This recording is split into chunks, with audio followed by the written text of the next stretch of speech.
I am the Yorkshire. My story begins in the 19th century. Industrial England is on the march. In the towns of Yorkshire and Lancashire, work sets the pace and comfort does not yet exist. I was born into this context, demanding, with no conveniences. Around me, textile mills rise, immense red brick buildings where cotton and wool are processed day and night. The looms clatter relentlessly. Steam fills the air. Coal fuels the machines and blackens the walls and lungs alike. The workers toil for long hours, men, women, sometimes children, in a world where the pace never slows. Every stoppage is costly. Every loss threatens the fragile balance of these new towns. Meanwhile, elsewhere in the world, everything is accelerating. Railways are spreading at great speed, connecting cities, transporting raw materials and goods. Steamboats cross the oceans, reducing the distances between continents. Europe is industrializing. The United States is growing. Empires are expanding. The modern world is taking shape. It is an era of progress, but also of hardship, where everything must work, where nothing must be lost. I was born in the noise of the machines, in the smell of coal, in a world where rats threatened the health of men. At that time, rats were not a minor detail. They destroyed the reserves, they spread diseases, they invaded the mines, the workshops, the spinning mills. And I was there, against them. Small, I could slip in everywhere. Under the floorboards, between the beams, in the narrow tunnels of the mines. Quick, I would strike without warning. I didn't need strength, I had precision, instinct, determination. In these factories, nothing is left to chance. The cotton, the wool, the food reserves, everything must be protected. But the bigger the buildings get, the more machines are crammed in, the more the rats proliferate. They settle under the floorboards, in the ducts, between the brick walls and the gears. They gnaw on the stocks, damage the fabrics and spread diseases. Traps are no longer enough, poisons are dangerous. A living, mobile, effective solution is needed. So a particular dog is selected. A dog small enough to slip into the narrow spaces of the factories, fast enough to surprise, and tenacious enough to never let go. A dog that doesn't hesitate to go into the shadows where man cannot go.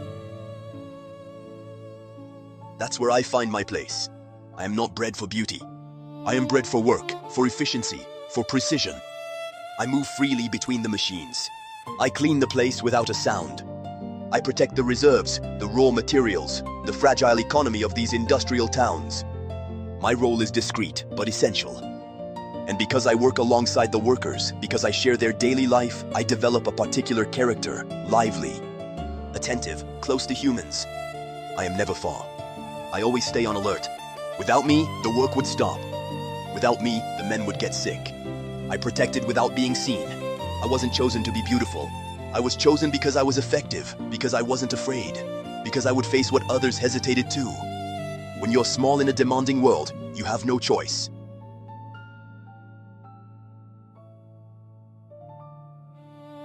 You either adapt or you disappear. So I adapted.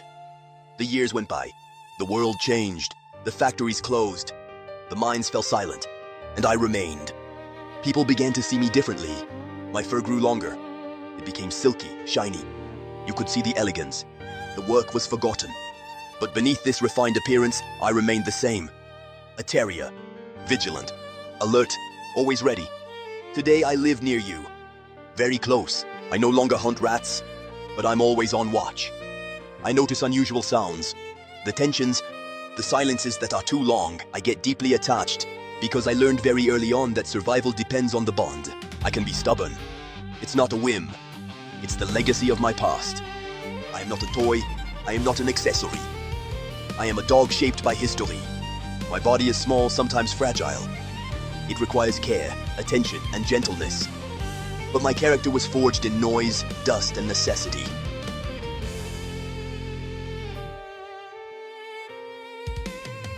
I have never stopped evolving. From a working dog, I became a companion. But my story doesn't end there. It continues through the people who love me, through the enthusiasts who truly know me. Over time, some humans wanted to understand me better, to perfect me, to bring out my qualities. They started taking me to competitions, dog shows, where other dogs of the same breed gather to be compared, evaluated, and admired according to a specific standard. This standard is a kind of ideal model, a reference that describes exactly what makes a Yorkshire well-bred. It talks about size, weight, coat color, attitude, gait, everything that makes you say of a dog, that's a real Yorkshire Terrier. One name became famous in its early days, Huddersfield Ben. Born around 1865, this dog is considered one of the founding ancestors of the breed. He won dozens of prizes in competitions and served as a model to establish what the ideal Yorkshire should be.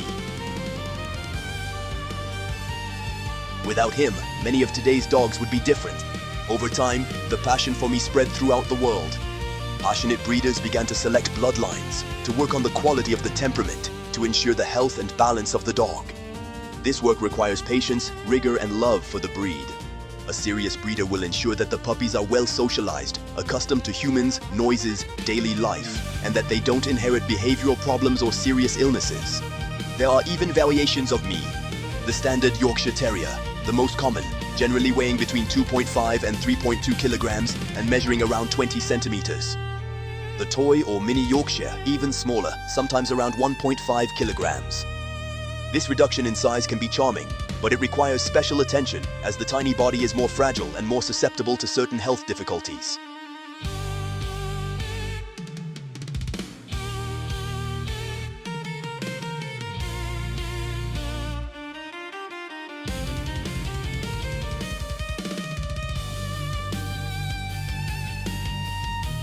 And then, more recently, enthusiasts have even explored aesthetic variations, like the pure Yorkshire Terrier, a small dog resulting from a mutation that gives it a particular tricolor coat.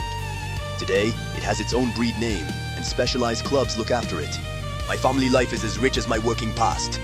I am affectionate, lively, playful, full of energy, always ready to explore, but also to alert you when something is not right around you.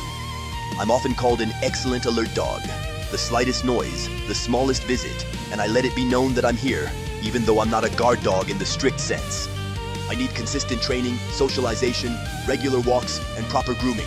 My coat, as magnificent as it is, requires daily attention if you want it to stay soft and tangle-free.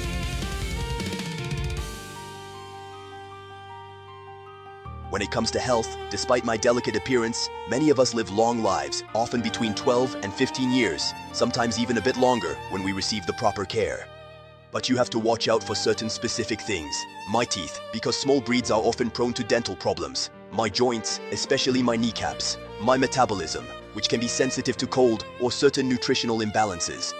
Throughout the generations, I've won millions of hearts. Dog lovers, families, show enthusiasts, competitors, and trainers.